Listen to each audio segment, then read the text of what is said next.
What's up, everybody? This is Antoine Goodwin, Associate Editor of Car Tech here at CNET, and today we're taking a look at the Garmin HUD, a little device that's supposed to make navigating in your car a little bit safer.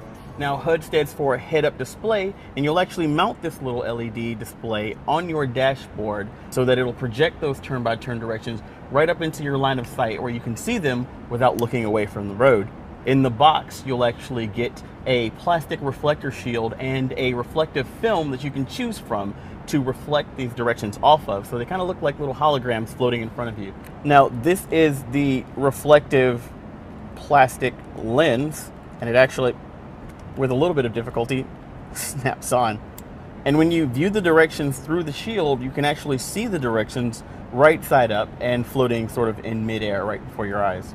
Now, the way that Garmin would actually like you to experience the HUD is through this transparent plastic film that they include in the box that you'll actually attach to your windshield to project those turn-by-turn directions upon. Now, they only put one of these in the box, and it's a little tricky to install, so you're going to have to get it right the first time. You're first going to want to figure out where on the windshield you want it to be.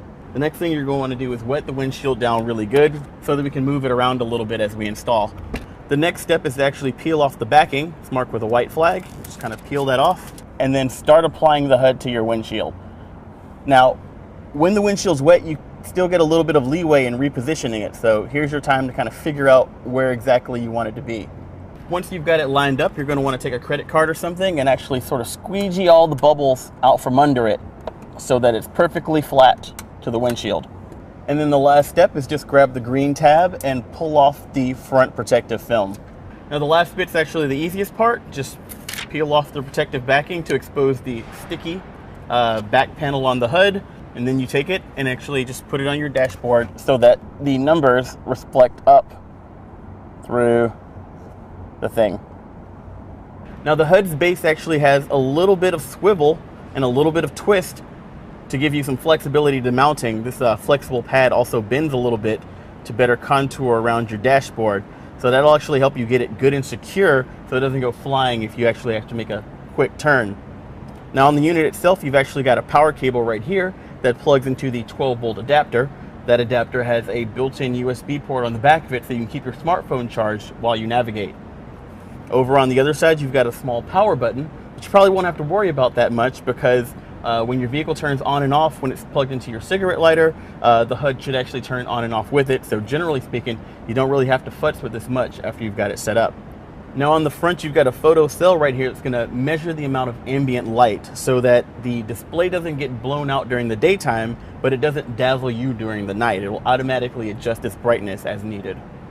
Now, what sort of information will you see?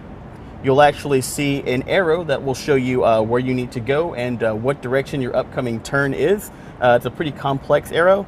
Beneath it, you'll see lane guidance information that'll show you what lane is valid for the route that you've chosen. So you don't have to worry about very quickly jumping across 4 lanes. You'll already know where you need to be on the road. In the next column, we've got the number of feet or miles to the upcoming turn, as well as your time for reaching your destination. Below that, you've got the current speed limit and your actual speed right there. Now, if you run into traffic or red light cameras, you'll actually get a little red LED right here that'll show you to expect those things.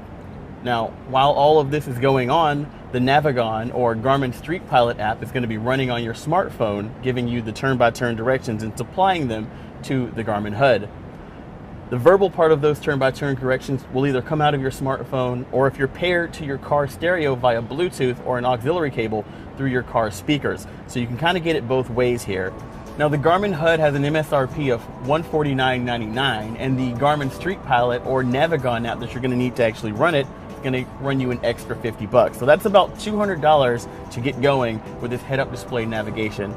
At that price, this is a bit more gee-whiz than it actually is useful, but in my opinion, any increase in safety, no matter how small, is a good one. I've been Antoine Goodwin with CNET.com, and we've been taking a look at the Garmin head-up display, or the HUD.